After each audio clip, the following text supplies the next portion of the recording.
Shalom à tous, on est très contents. On se retrouve avec le Chouv Benogos. Et tu veux nous parler de Parashat Béar et de cette fameuse phrase Halacha les Moshe Missinaï. La Halacha vient de Moshe du Sinaï. Tu Rien nous d'ici, expliques. oui, tu as traduit un peu différemment. Ah Besséder. oui. J'ai regardé dans Google Translate, Halakha le Moshe Missinaï, alors il m'a dit Halakha le Moshe. Elle est allée voir Moshe au Sinaï. Mais c'est pas C'est ça. pas mal. Halakha le Moshe Missinaï, tout de suite on va voir de quoi on parle. Et pour cela, je vais faire monter tout de suite la page en question, comme d'habitude. La voici, la voilà. On va l'agrandir comme d'habitude. Et le côté, notre titre, Halakha, le Moshe Sinaï. Comment est-ce qu'on traduit ça en français? La Halakha nous vient du Sinaï. Et quand on dit dans la Gemara, mais déjà dans la Mishnah, les Tanaïm ont employé cette expression halakha, le Moshe Missina, c'est une halakha qui nous provient de Moshe qui a reçu cela au Sinaï. Comme on dit dans les Pirkei Avot, Moshe Kibel Torah Missinaï. Quand on dit Moshe Missinaï, c'est-à-dire la Torah qui a été révélée à Moshe au mont Sinaï, et cette halakha spécifique dont on parle dans le Talmud à une occasion, celle-ci ou une autre, on la relie, on la fait provenir, on déclare qu'elle provient de Moshe du Sinaï, bien que ceux qui en discutent, ils sont du premier siècle de leur courant, mais ils disent, Halakha, Moshe Sinaï, d'où ça provient? Ben, on a une tradition qui vient de Moshe. Pourquoi ça a à voir avec notre paracha? Parce que notre paracha commence par la phrase célèbre, et d'Aber Hashem el Moshe, Behar Sinai les morts. D'habitude, nous disons, d'Aber Hashem el Moshe les morts. Ça va être Béné Israël, va sous la tzitzit, par exemple. Et toutes les mitzvot, va être Hashem el Moshe les morts. Mais là, on a une ouverture spéciale. Va être Hashem el Moshe behar Sinai. C'est-à-dire ce qu'on va maintenant lire à partir du verset 2 a été dit à Moshe au Har Sinai. Et de quoi il s'agit ici? Il s'agit de la mitzvah de Shemitah. D'Aber el Béné Israël va marta alehem, parle aux enfants d'Israël et dis-leur Kitavo el haaretz. Très bientôt, vous rentrerez en Eretz Israël, que je vous donne. Veshavta haaretz Shabbat Lachem. À ce moment-là, il faudra faire en sorte que la terre se repose, chaume, comme Shabbat à Dieu. Et ensuite arrivent les détails. Sheshanim ta'avod, vashviit, tishbot, c'est-à-dire 6 ans, on travaille la terre, mais pas la septième. Et même, il y a encore d'autres détails concernant ce qui pousse dans la terre, et quels sont les travaux qui sont interdits, et etc., etc. La paracha commence donc par ces règles-là de la mitzvah de Shemitah de la septième année. Rashi, dans le début de notre paracha, nous dit la chose suivante sur justement le mot Behar Sinai. Et évidemment, Rashi a remarqué la, la spécificité de ce verset. Et alors, on nous dit Behar Sinai, et il ramène la fameuse question Ma inyan Shmita etzel Har Sinai. Quel est le rapport? Pourquoi justement Shmita, on dit Behar Sinai. Valo kol mitzvot neemru besim Sinai. Toute la Torah nous a été donnée au mont Sinaï. Alors pourquoi justement à propos de la mitzvah de Shemitah, on nous dit que cette loi a été dite à Moshe par Kadosh Baruch Hu sur le mont Sinaï, mais c'est vrai pour toutes les autres. Ma'inyan Shemitah et Har Sinaï. D'autant plus qu'on peut ajouter entre parenthèses qu'on est loin, c'est-à-dire on est loin, on est à la fin du livre de Vaïkra. La semaine prochaine, nous lirons la dernière paracha. Et donc, l'histoire de Har Sinai, c'était au milieu du livre de Shemot. Alors, qu'est-ce que c'est maintenant? C'est écarté dans le texte. Ma'inyan Shmita et Har Sinai. Pardon, là j'ai un problème dans la gorge. Et quel est le rapport? C'est d'ailleurs devenu une expression en hébreu courant. Et quand on voit deux choses qu'on ne comprend pas quel est le rapport, on dit Ma'inyan Shemitah et Tzedar Sinai. Et réponse que c'est pas seulement Shemitah. Shemitah, c'est un exemple, c'est un prototype. C'est pour nous dire de la même manière que Shemitah Ne'emru klalotea pratotea vedigdukea misinaï. Comme pour la mitzvah de Shemitah, qui était dit dans sa généralité et dans ses détails, et même dans les moindres détails, dikdukea, dans tous les principes, les lois qui doivent régir la mitzvah de Shemitah, et toutes ces lois-là, la mitzvah et les détails et toutes les halachot qui en découlent, tout ça a été dit au mont Sinaï. Pourquoi justement Shemitah? Parce que la Shemitah, c'est une loi que Moshe ne va pas reprendre dans le livre de Dvarim. Si vous cherchez dans le livre de la Torah à propos de la Shemitah, vous la trouvez uniquement dans notre paracha et pas seulement d'une manière générale, comme on nous dit, Shmartem et Shabbat, mais tous les détails du Shabbat ne sont pas définis dans la Torah. Mais les détails de la Shemitah, quels sont les travaux qu'on n'a pas le droit, qu'est-ce qu'on fait avec ce qui pousse, etc., etc. Klalotea, pratotea, digdukea, tout ça, Vayomer Hashem el Moshe behar Sinai.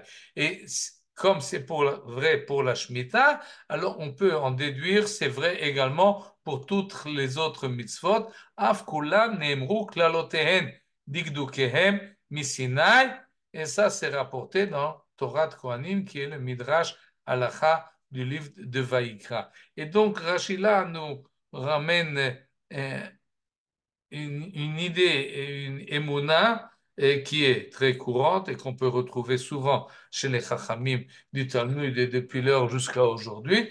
Toutes les halachot proviennent de Moshe au mont Sinaï.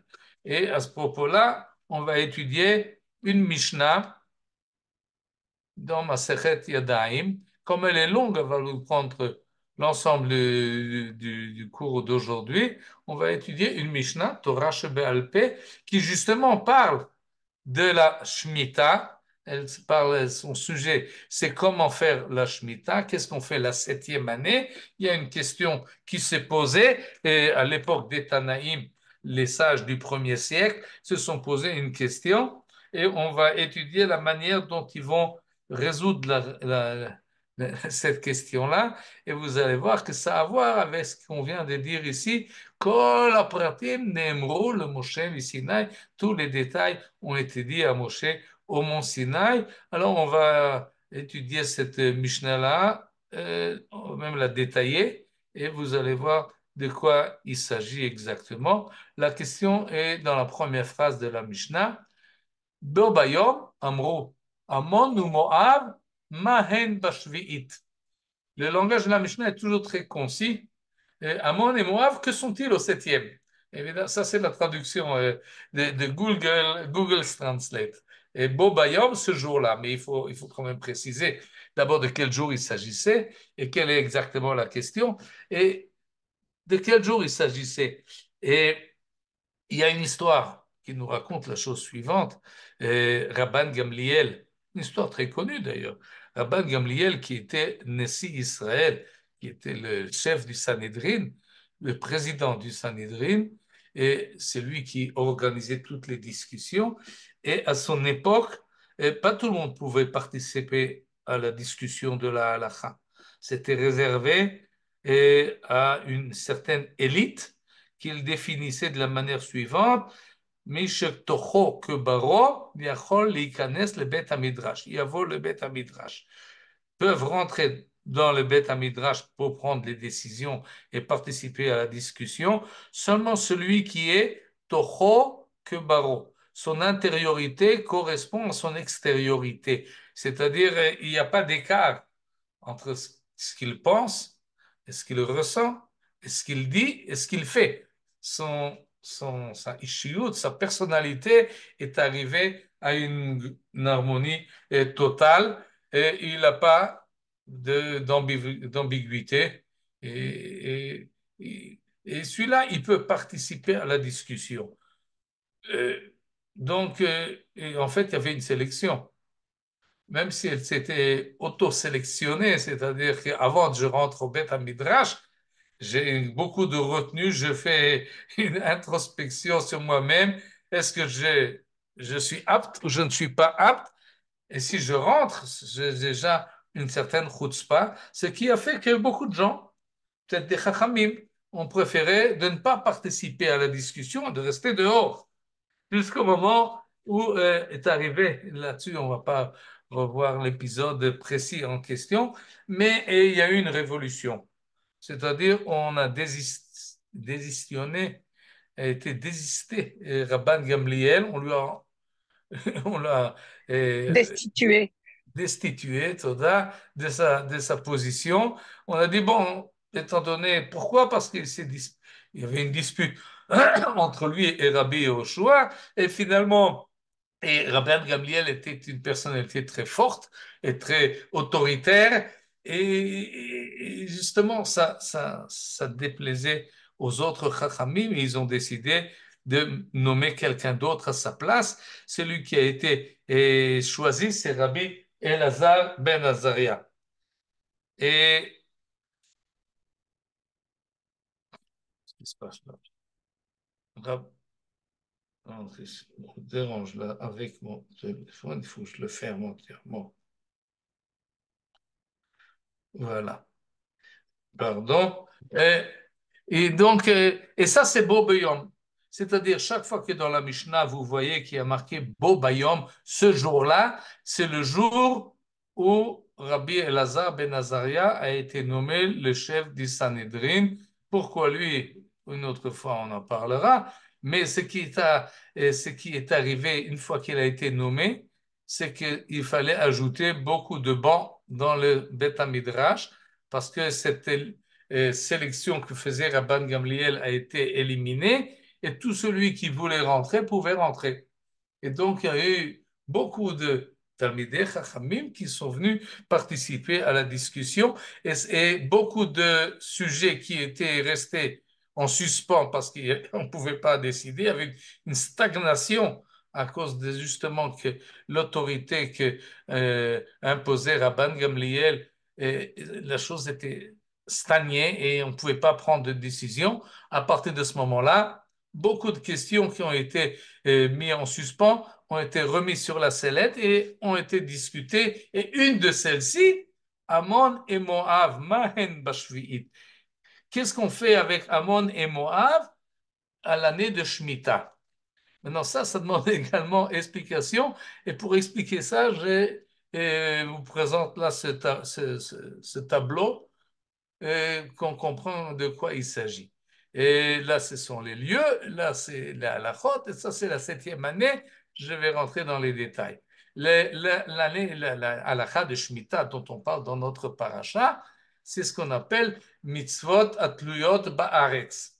C'est-à-dire, c'est une mitzvah qui concerne l'agriculture du pays. Et on sait, d'après une autre Mishnah dans Masechet Kiddushin, que mitzvot atluyot ba'aretz, il s'applique uniquement en Eretz Israël. Les mitzvot concernant la terre, si vous êtes agriculteur en France ou ailleurs au-delà du pays d'Israël, eh bien, vous n'avez pas besoin, beaucoup de halachot ne vous concernent pas, entre autres l'année de Shemitah. Elle ne s'applique pas en Chutz Laaretz, elle s'applique uniquement en Eretz Israël. Ou Trumot ou Maasrot, c'est-à-dire la dîme et les autres dons que l'on donne au Kohen, au Lévi, etc., on ne les donne pas si on a si on est agriculteur en Chutz Laaretz. Et cependant, en Syrie, ils ont décidé que oui. C'est-à-dire, les Chachamim ont dit oui, il y a des limites d'Eretz Israël, mais on ne veut pas que l'année de Shemitah, étant donné qu'on ne peut pas travailler le sol, alors qu'est-ce qu'ils vont faire tous les bons juifs qui habitent en Eretz Israël? Eh bien, ils vont partir en Syrie. Et le pays va se dépeupler. Alors, les Chachamim ont décidé non, en Syrie, si vous voulez, le Golan, etc., là aussi, il y aura Shemitah. Et donc, tu n'as aucun intérêt à aller là-bas, c'est la même chose qu'ici. Et donc, la Syrie est inclue par les Chachamim de l'époque du Second Temple. Maintenant, il faut savoir également ce que j'ai marqué ici, j'ai détaillé. Et il y a donc 7 années et il faut donner Trumot. Les Trumot, c'est ce qu'on donne aux Kohanim. Ça, c'est la même chose chaque année. Mais il y a aussi des Maasrot, un dixième. Il y a même deux Maasrot. Il y a Maaser Rishon et Maaser Sheni, c'est-à-dire il y a la dîme que l'on donne au Lévi, un dixième de la récolte, on donne au Lévi.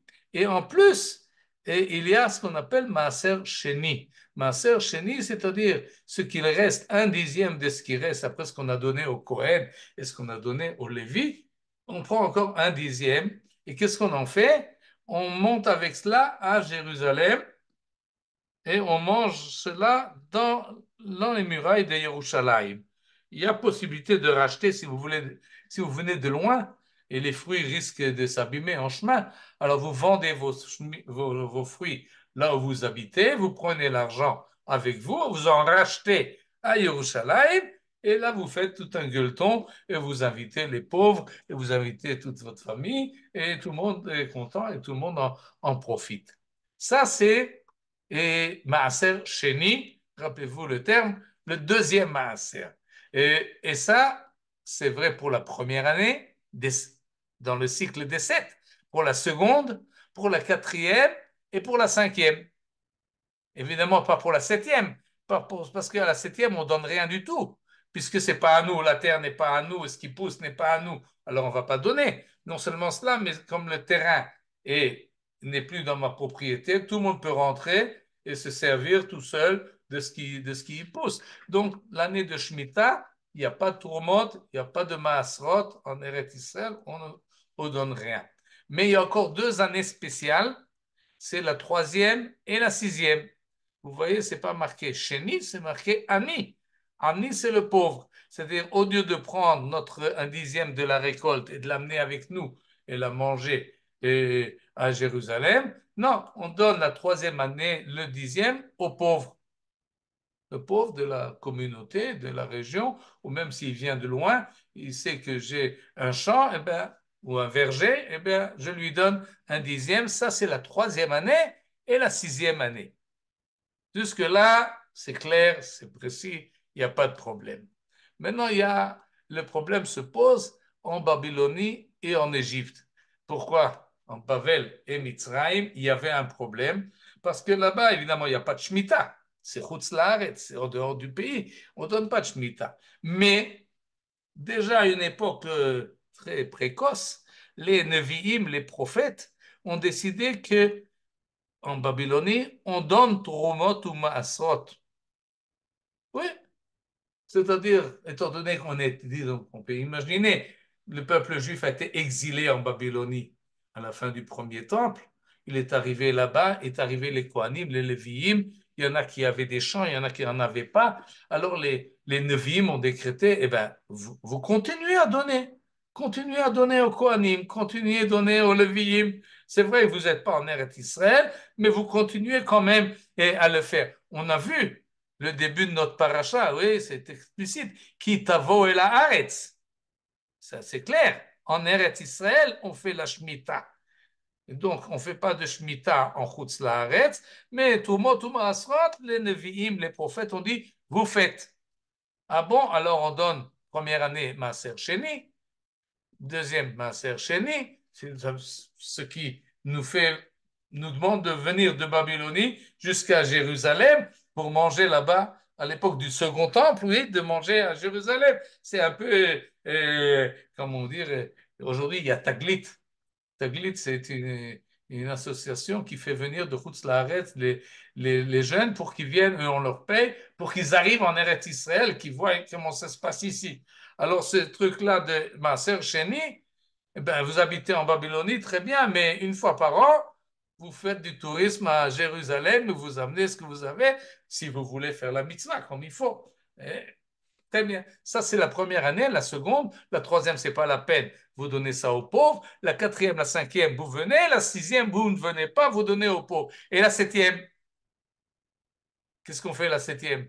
Alors, étant donné qu'on n'a pas de Shemitah, on a des récoltes. C'est à moi la récolte. Je suis babylonien, j'ai mon champ. Qu'est-ce que je fais? C'est ma sœur Chéni, c'est ma sœur Annie. Alors, à l'époque, ils ont décidé, ma sœur Chéni, la septième en Babylonie, c'est également pour venir en Eretz Israël, Baruchim Abaim, à Jérusalem.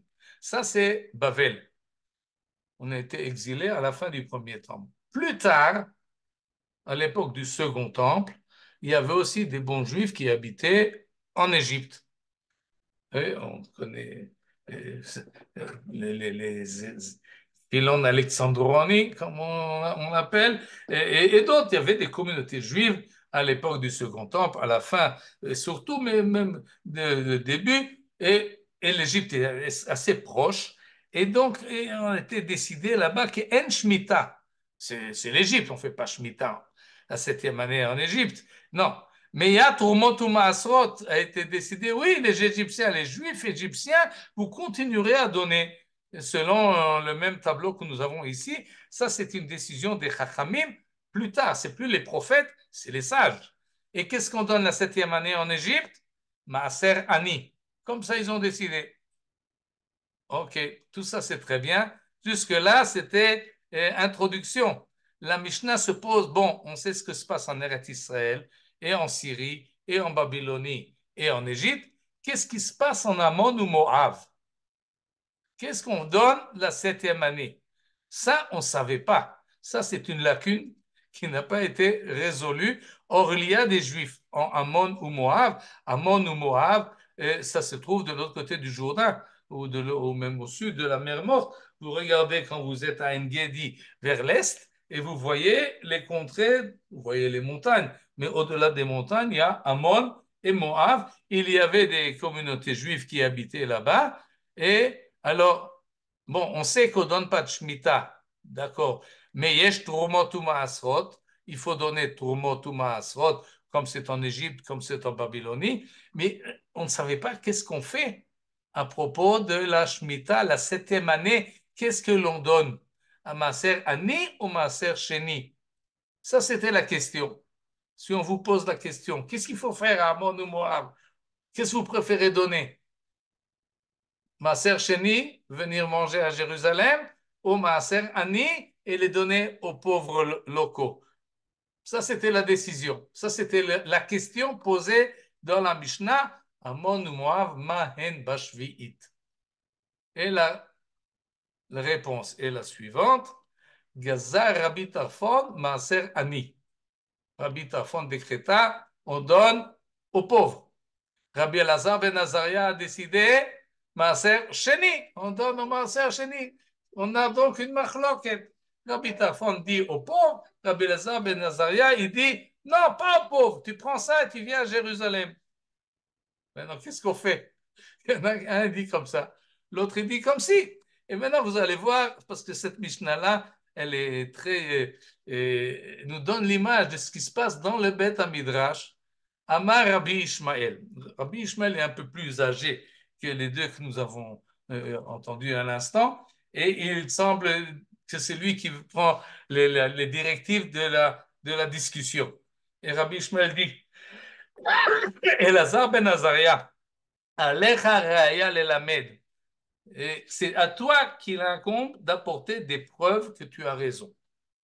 Je commence par toi. Prouve que, amène une preuve qu'effectivement, ce que tu dis, c'est comme ça qu'il faut faire, Maaser Sheni et pas Maaser Ani. C'est à toi de prouver. Pourquoi c'est à toi de prouver? Shata Mahmir. Parce que ta décision à toi, comme on dit, Mahmir, t'es plus strict, t'es plus grave que celle de Rabbi Tarfon. Maaser Sheni, c'est plus difficile, ou c'est plus, comment dire, c'est plus grave que Maaser Ani. Pourquoi? Parce qu'il y a une kedusha dans les fruits. On ne peut pas en faire ce que l'on veut. Quand on donne des fruits aux pauvres, eh ben, il peut le manger, il peut en faire de la confiture, il peut le jeter, il peut donner même à son cheval et en manger, il peut en faire ce qu'il veut. C'est ce qu'on appelle choulin, c'est profane.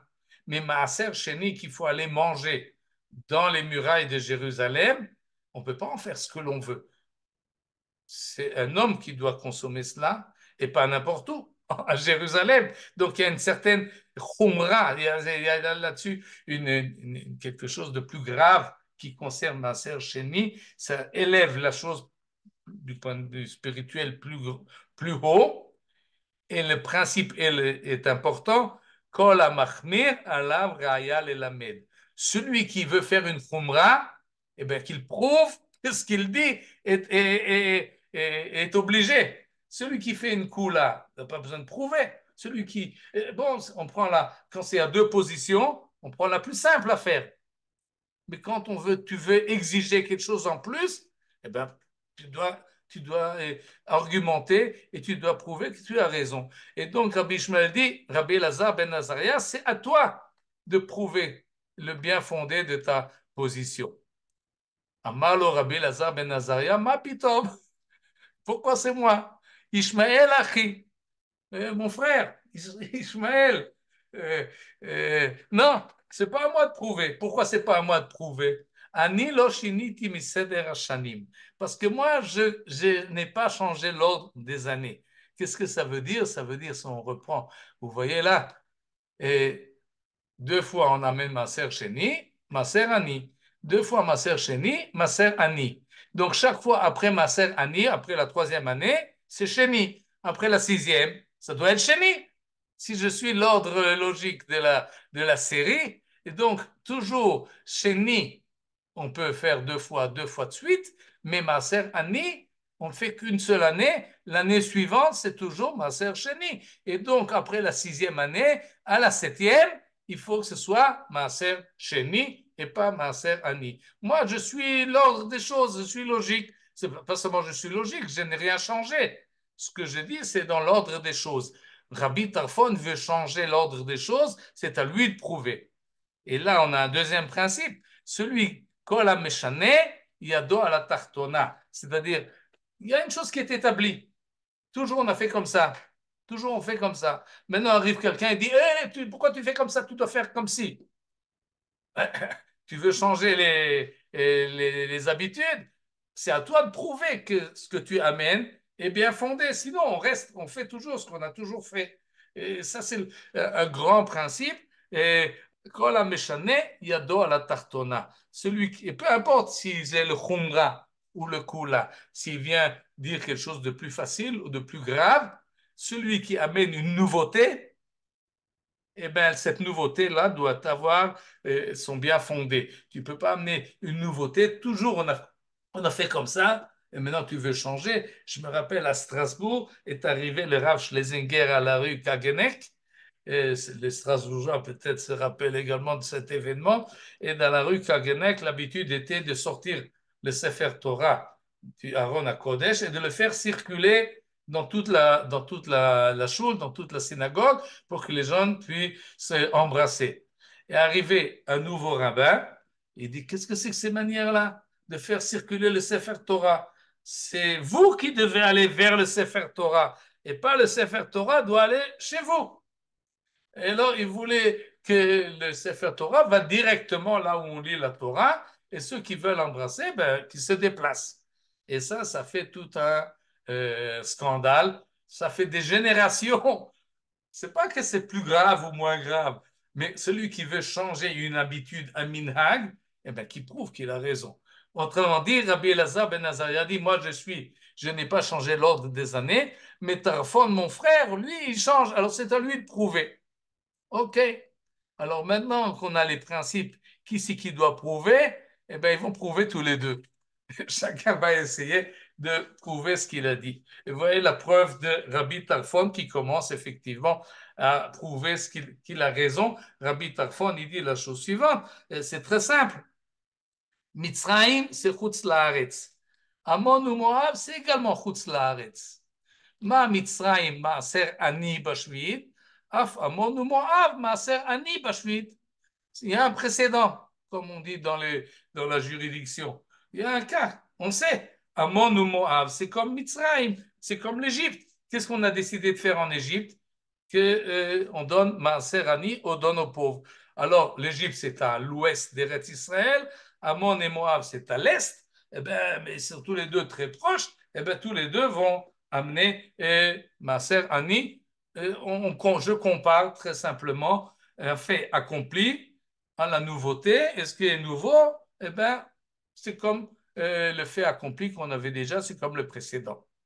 lui dit Rabbi Elazar ben Azaria, c'est très intelligent ce que tu viens de dire, mais moi j'ai aussi un précédent. Pourquoi? Parce qu'en Babylonie, toi tu prends l'Égypte comme exemple pour dire qu'il faut faire Maaser Ani, et moi je prends la Babylonie comme exemple pour dire qu'on fait Maaser Sheni. Alors Ammon ou Moab, ça ressemble à la Babylonie, comme ça peut ressembler à l'Égypte. Ta logique à toi, elle n'est pas plus forte que la mienne, et lui dit Rabbi Elazar ben Azaria, Bavel chutz laaretz. Ammon ou Moab chutz laaretz. Alors si en Babylonie c'est Maaser Sheni, Ammon ou Moab Maaser Sheni. Lui dit Rabbi Tarfon, c'est très bien ton précédent, mais moi j'ai une logique en plus. C'est-à-dire, pour fixer la halakha, effectivement, on se base sur des cas antécédents et qu'on connaît et on calque dessus. Mais souvent, on réfléchit sur la question en soi. Qu'est-ce qu'il vaut mieux maintenant faire? Maaser Sheni ou Maaser Ani? Il faut donner aux pauvres ou bien amener à Yerushalayim? Et lui dire Rabbi Tarfon, pourquoi est-ce que en Égypte, on a décidé de faire Maaser Ani, donner aux pauvres? Parce que l'Égypte est proche d'Eretz Israël. Et en Eretz Israël, il y a des pauvres. Et alors, on voulait leur faire profiter, puisqu'il s'agit de Shnat Shemitah. Et alors, on préfère créer Maaser Ani pour que, en Égypte, pour que ceux qui sont à la frontière, disons, égyptienne, disons, dans la région de Gaza, les Juifs qui y sont, oui, et ils sont proches de l'Égypte, alors ils en profiteront. Vous voyez, c'est ce qu'il dit, l'Égypte qui est proche d'Israël, alors on donne Maaser Ani, de sorte que les pauvres d'Israël en profitent la 7e année. Il y a un intérêt. Tu peux faire ça, tu peux faire comme ça, mais moi je préfère faire profiter les pauvres.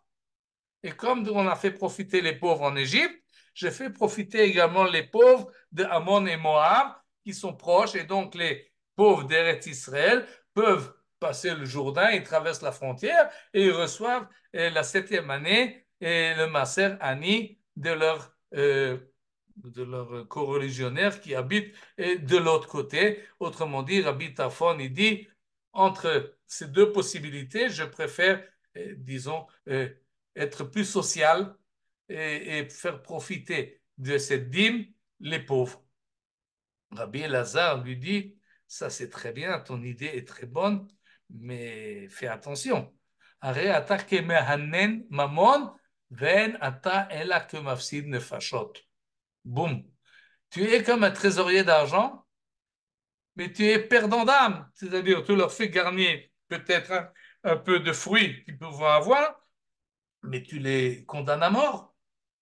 Pourquoi est-ce qu'il les condamne à mort lorsqu'il ne leur donne pas Maaser Sheni? Et là, on a une nouvelle possibilité de trancher la chose.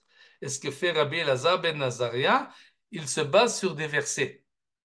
Jusqu'à présent, personne n'a amené de versets. C'était des logiques par des antécédents, des précédents, ou bien par des idéologies, disons, socialistes, pour mettre ça à l'heure actuelle.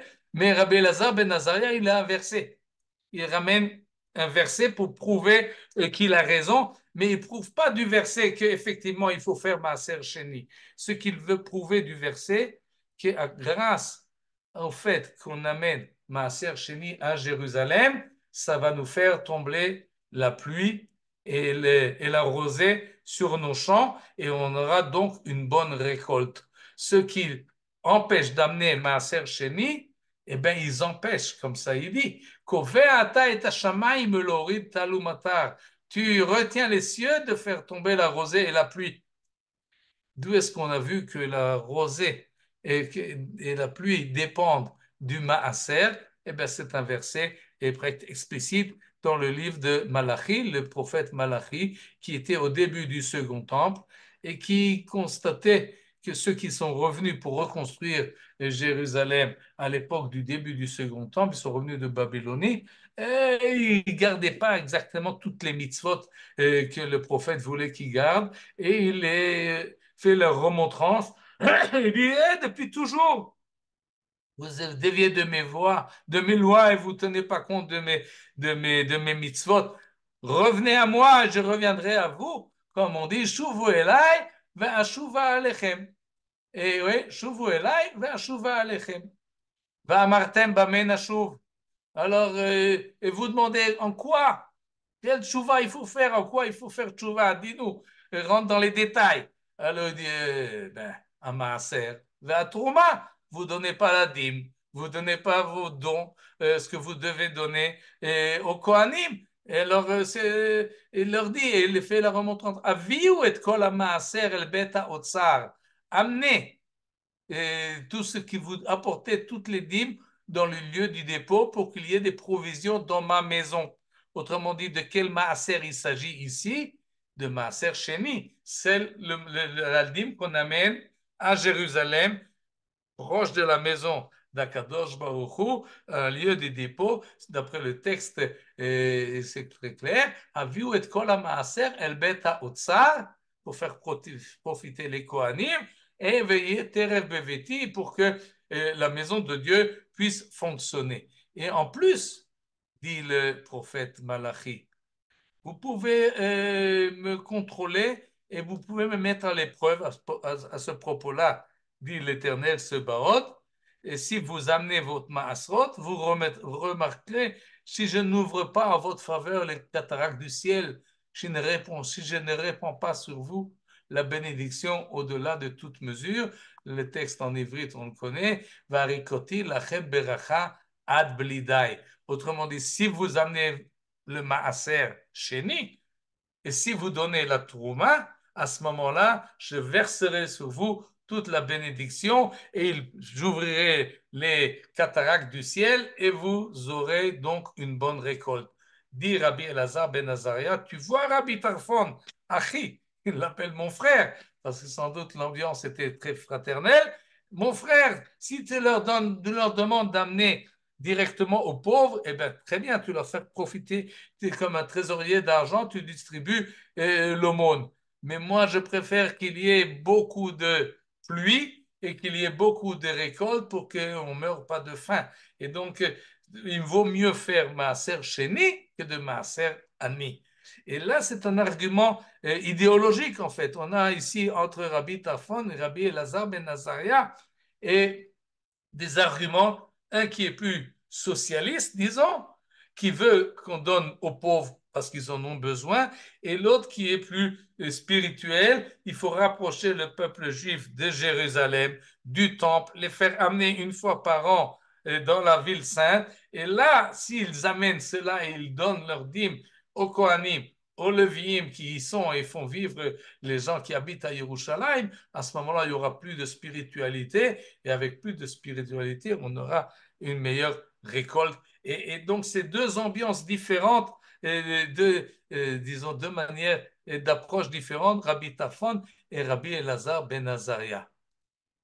À ce moment-là, se lève un troisième personnage, Rabbi Yoshua, qui avait évidemment beaucoup de notoriété à l'époque, et il dit la chose suivante,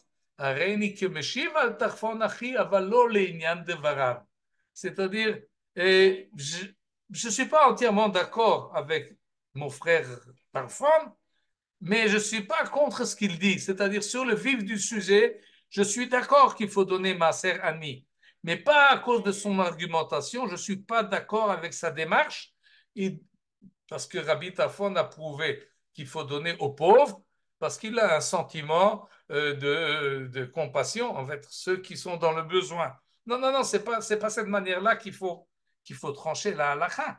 La halakha, d'après Rabbi Yoshua, on ne la fixe pas avec des idéologies sociales qui n'ont rien à faire avec cela. Mais il dit, il faut vérifier comment fonctionne la halakha. Il est beaucoup plus formaliste. Et il nous dit la chose suivante. Pour l'Égypte, concernant l'Égypte, qui c'est qui a décidé qu'il faut donner Maaser Ani? C'est les Chachamim. Oui, les Chachamim. Pour la Babylonie, c'était les Nevi'im. Les Chachamim, ils sont beaucoup plus proches de nous que les Nevi'im. Les Nevi'im, ça fait des générations qu'on n'en a plus. Les Chachamim, on en a encore. Ils sont plus proches que nous du point de vue chronologique. Alors, nous devons tenir compte, si on prend compte des précédents, de ce qui est plus proche que nous plutôt que ce qui est lointain. C'est-à-dire, disons, si on veut trancher aujourd'hui, eh bien, on va écouter ce qu'ont dit les Chachamim. Il y a une génération, il y a deux générations. On ne va pas revenir au Talmud. On ne va pas revenir aux décisionnaires du Moyen Âge, puisqu'on a des décisions qui ont été prises il y a 100 ans, disons. Alors, on va suivre plutôt ce que nous ont dit les Chachamim, plutôt que les Nevi'im. Ça, c'est ce que nous dit. C'est un argument de, disons, formaliste, de la manière dont on tranche et on décide. On prend plus connaissance de cause. Et halakha que batra, ça c'est le grand principe. La halakha est comme ceux qui sont de notre génération ou ceux qui sont des générations précédentes. Mais on ne va pas en arrière le plus loin possible. Non, on va en arrière le plus proche possible. Et ça, c'est l'argument de Rabbi Yoshua. Autre argument qui dit, ça a été décidé par des prophètes. Ça, c'était par des sages. Nous ne sommes pas prophètes. Nous sommes peut-être des sages. Donc, nous devons suivre la chorma et pas la nevoa. Et donc, c'est pas pour rien que Maaser Sheni Rabbi Elazar ben Azaria c'est basé sur Malachi.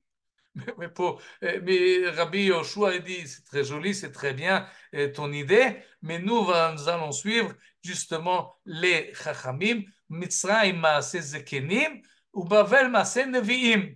Et donc, le sujet qui est devant nous, c'est Maaseh Zekenim. C'est une décision que nous autres sages, anciens, disons, mais pas Nevi'im, nous ne sommes pas prophètes. Et donc, il faut suivre plutôt ce qu'ont dit les sages plutôt que ce qu'ont dit les Nevi'im.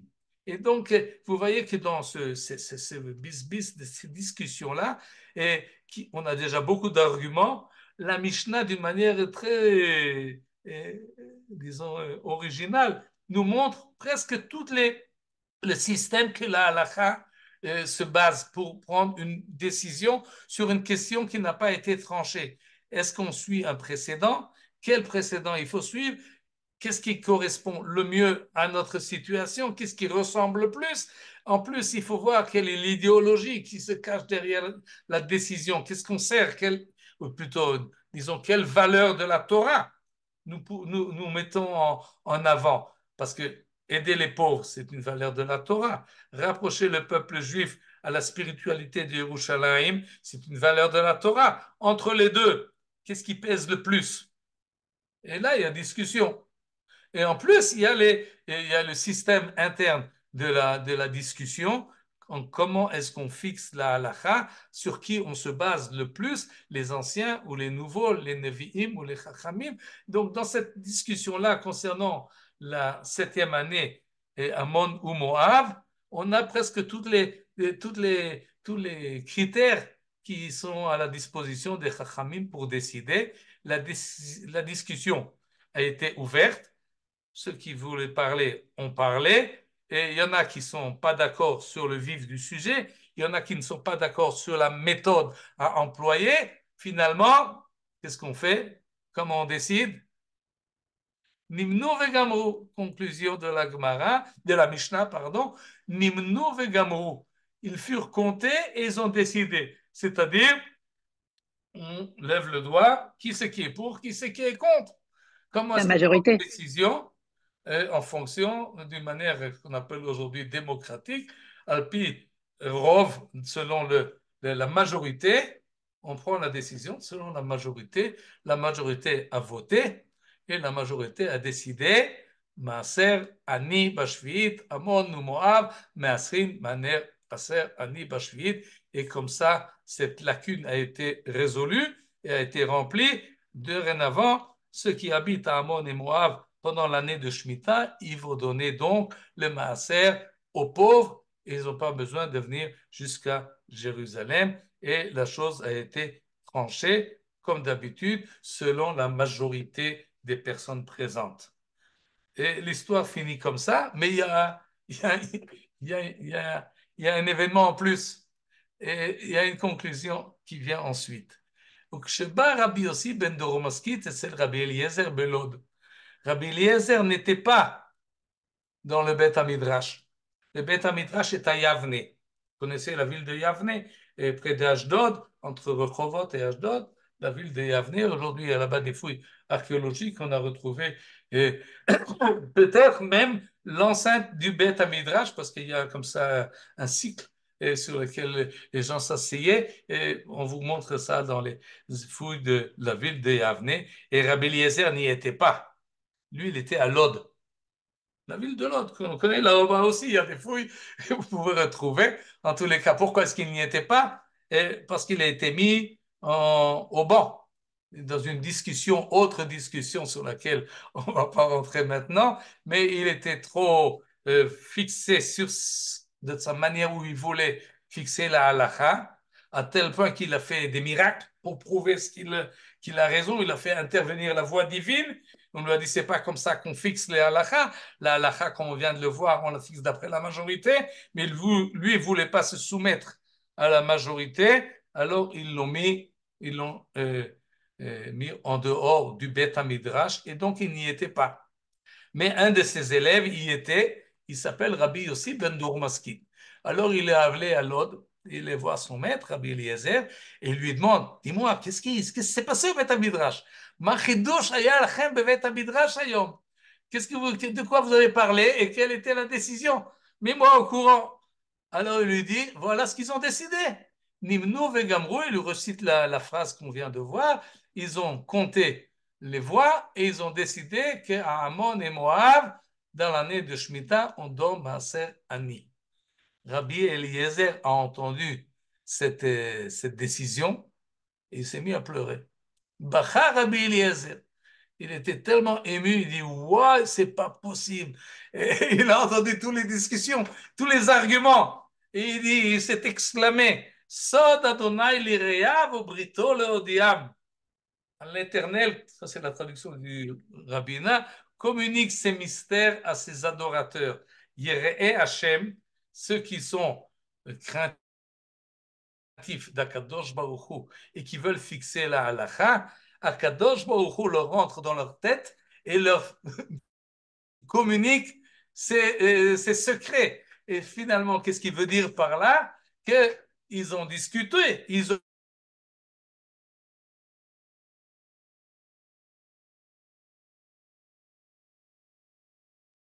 On n'entend plus là. On n'entend plus non plus.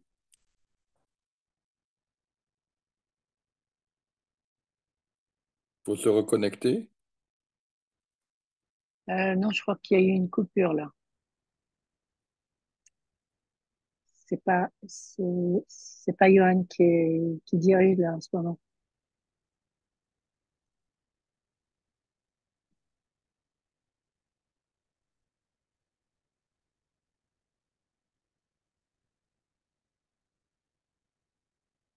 Ah,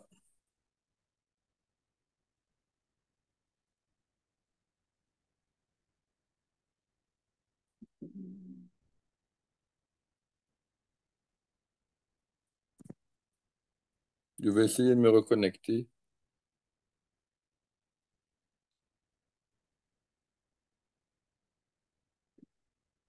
Kriyat Ametim. Voilà. Et On vous a, on on n'a vous pas a écouté le entendu. début, on a été coupé, Michael. À quel moment? Les adorateurs. Et Ils Les révèlent les ses ad- adorateurs. secrets. Ils veulent des Ok. rappels. Sod Hashem lireyav brito leodiam. On va essayer de faire voilà, revenir. c'était là, ouais. Maintenant, je ne peux plus faire remonter la chose. Il me Ça fait donne pas. Mais rien, ça fait ne vous rien. inquiétez pas. Dis-nous Bon, ce que ça alors je vais voulait le dire. dire oralement. C'est-à-dire, Rabbi Eliezer dit, c'est très bien que vous avez mis aux voix et ce que vous avez décidé, mais va leur dire, c'est pas leur voix qui décide, c'est Akadosh Baruch Hu qui leur a mis cette décision-là dans la tête, parce que, et ça c'est dommage, on n'a pas la phrase là devant les yeux, il leur dit, j'ai comme tradition, depuis Rabban Yochanan ben Zakkai. Rabbi Yochanan ben Zakkai, c'est le rabbin qui est sorti de la ville de Yerushalayim à l'époque des Romains, oui, avant Rabban Gamliel, avant cette décision du Beth Midrash de Yavne. C'est 2 générations avant, mais ça, la tradition que j'ai, c'est pas seulement de Rabbi Yochanan ben Zakkai. C'est lui, il a reçu de son Rav, et son Rav de son Rav, et son Rav de son Rav, jusqu'à où Halacha le Moshe Misinaï, et la Halacha de Moshe Misinaï nous indique, comme ça j'ai comme tradition, que à Ammon et Moab, il faut donner Maaser Ani la 7e année. Et donc, c'est pour cela qu'il s'était tellement ému. Il dit, je savais la réponse, parce que je l'ai par tradition. Halakha le Moshe Misinaï. Et donc, finalement, tout ce que nous avons ce que nous venons de voir, toute cette discussion du Beth Midrash, pour Rabbi Eliezer, la conclusion, elle est évidente. Elle provient d'une tradition antérieure qui a déjà été dictée à Moshe Rabbeinu pendant qu'il était dans les 40 jours et 40 nuits sur le mont Sinaï. Il a reçu toute la Torah. Et donc, ce que vous avez décidé là maintenant, avec les arguments et avec le vote, finalement, c'est la vérité absolue qui a été révélée au mont Sinaï. Et il y a beaucoup de force là-dedans pour nous dire, une émouna, que finalement, oui, il y a besoin d'une discussion rationnelle et de décision logique, que ce soit une logique de l'organisation de la halakha, que ce soit une logique idéologique ou que ce soit une idée basée sur des textes. Mais oui, il y a une discussion tout le temps dans les plans, mais la shura tartona, la ligne finale, elle doit correspondre à ce que Moshe Rabbeinu a reçu au mont Sinaï. J'ajouterais, bien qu'il est déjà 9h10, une remarque sur la chose. C'est pas une remarque que moi, c'est les maîtres qui ont enseigné le Talmud au Moyen-Âge. Ils s'exclament et ils disent, mais c'est pas possible. C'est pas possible que Moshe Rabbeinu a reçu cette indication-là au mont Sinaï. Pourquoi ce n'est pas possible? Tout simplement parce que dans Ammon et Moab, c'est Chutz La'aretz, et d'après la Torah, en Chutz La'aretz, il n'y a pas de Shemitah, il n'y a pas de Turmot, il n'y a pas de Maasrot. Ce n'est qu'une décision qui a été prise, comme on l'a vu dans la Mishnah, pour favoriser les pauvres ou pour continuer à donner l'adim, mais c'est une décision des Chachamim. C'est pas parce qu'on dit Halacha le Moshe Misinaï, alors ça devient de la Torah. Non.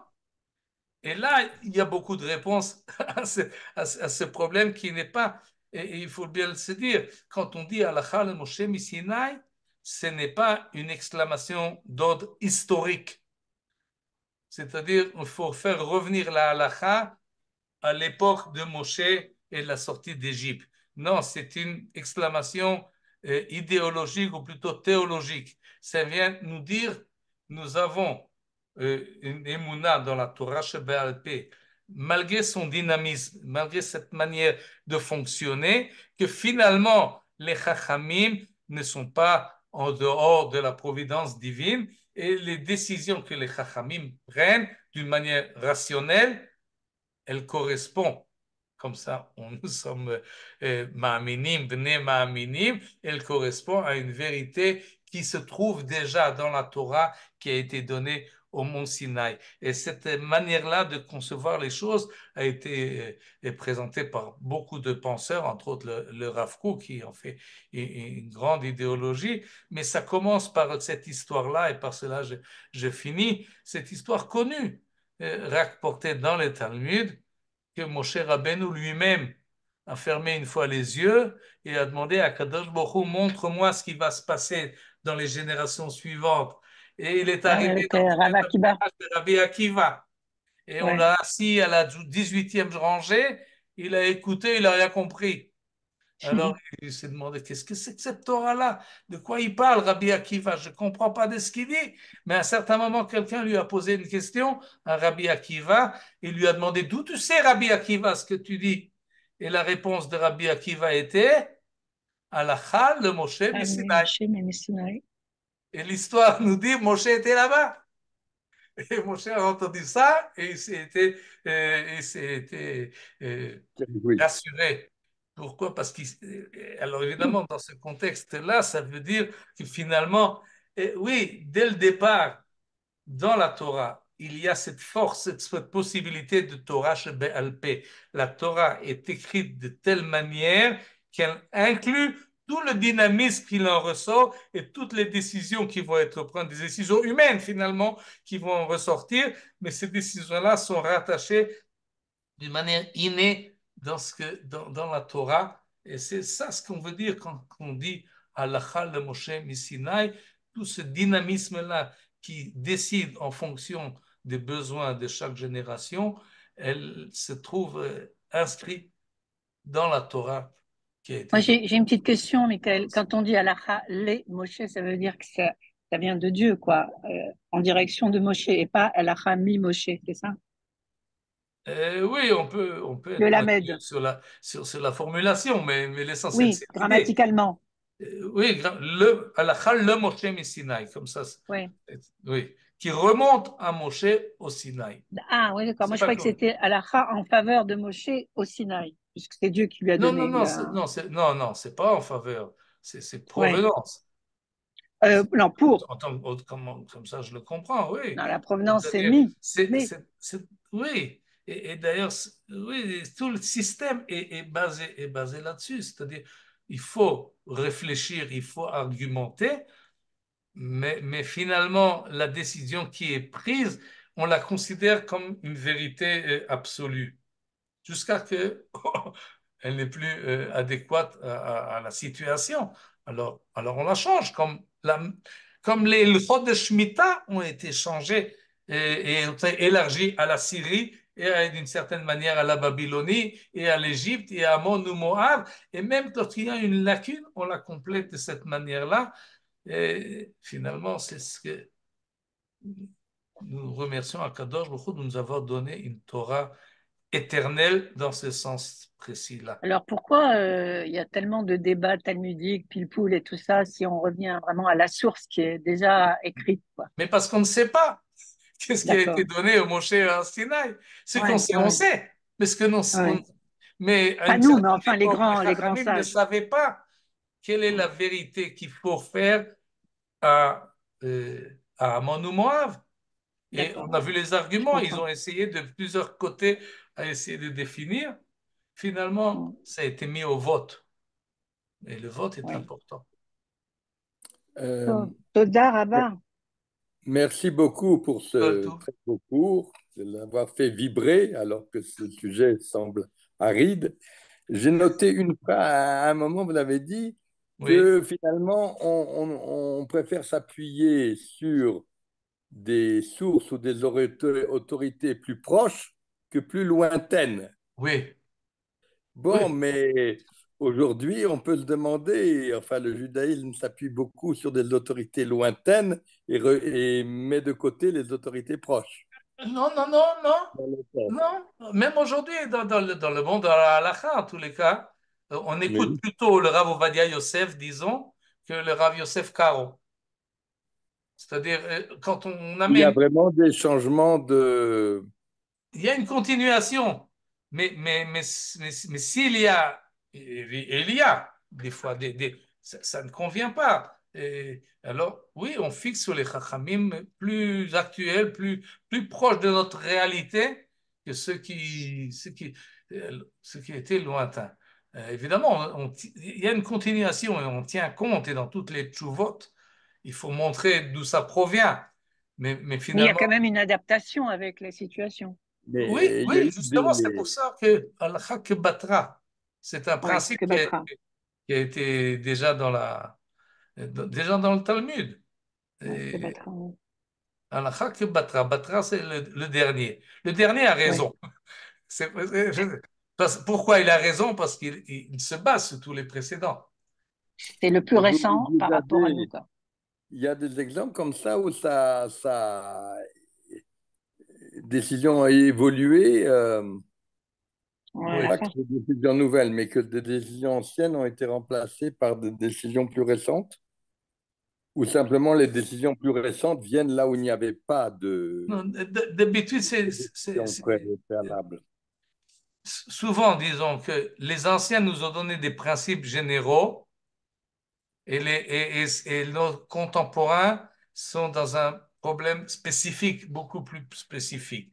Alors, quand on veut chercher un précédent ou quelque chose, alors on préfère se baser sur quelque chose qui ressemble plus à ce que nous avons. Je n'ai pas un exemple maintenant en tête pour bien montrer le dynamisme de cette décision, mais c'est comme ça que ça fonctionne. Oui, aujourd'hui, si vous donnez une Shelat ou Tshuvot, alors on prendra Rav Moshe Feinstein et on prendra le Rav Ovadia Yosef. Et si eux ont donné une réponse, alors on ne discute plus. Même si précédemment, à leur époque, ils ont hésité. Comme ça, la halakha se remet à jour d'une manière quotidienne. C'est presque évident que les poskim, ils se basent sur des halakhot qui ont déjà existé et qui le réadaptent, parce qu'ils ne se lèvent Oui, pas un parce que matin en disant on va faire ça sans aucune référence antérieure. C'est toujours une réadaptation et quelque chose qui a à voir avec la réalité, mais sur la base des bases, si on peut dire. Sur la base des bases, évidemment. C'est-à-dire, non, on ne peut pas décider stam. Ben oui.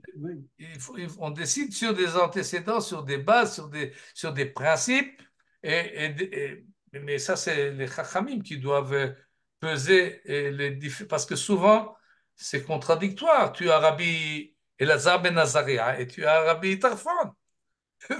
Alors, tu as Rashi et tu as Tosfot et tu as Rambam et tu as Ramban et tu as le Roche et tu as le Rif et le Rav Yosef Karo et le Rama, etc. C'est infini tout ça. Et il faut savoir peser le pour et le contre. Et des fois, l'orientation plutôt vers un plutôt que l'autre provient de ce qu'on a vu ici dans la Mishnah, de la volonté. Est-ce qu'on préfère les pauvres ou on préfère renforcer la spiritualité? C'est des considérations plus méta-ilchatiques, ce que Rabbi Yoshua n'a pas apprécié. Et lui, il voulait être dans le système formel. Comment est-ce qu'on pèse le pour et le contre, ce qui est plus selon les principes de décisionnaire, et pas selon des idéologies. Et on continue à discuter. Mais vous avez vu qu'ils parlent un à l'autre, Achi. Ils ne sont pas d'accord, mais ils ont une fraternité. Ah oui. Et Ça, c'est bien. Ça aussi, il faut apprendre. Ouais. Oui, ça aussi a été rapporté. Sheila Lag BaOmer Sameach. Lag BaOmer Merci, Sameach. Lag- Rabbi Shimon Bezrat Bar Yochai. Hashem, Toda rabba. Toda rabba. Merci Shabbat beaucoup. Shalom. Shabbat Shalom, Uborah. Merci d'avoir visionné cette vidéo. Je vous invite à vous abonner à notre chaîne InMode pour plus de replays, de conférences, de cours, d'interviews. Cliquez sur le bouton juste ici et vous êtes abonné à l'InMode. À très bientôt.